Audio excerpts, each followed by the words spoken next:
first with the most common pistol caliber out there, 9mm. This is a Glock 17, and I'm loaded up with some Underwood ammo, 115 grain full metal jackets. Here we go.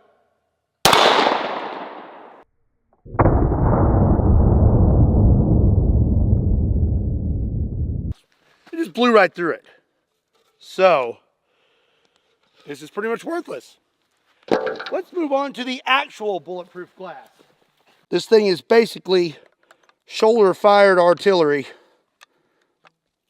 Either you guys are going to get a really cool shot, or I'm going to have to sell my truck and get a new slow-mo camera. Oh! Oh! Oh my gosh!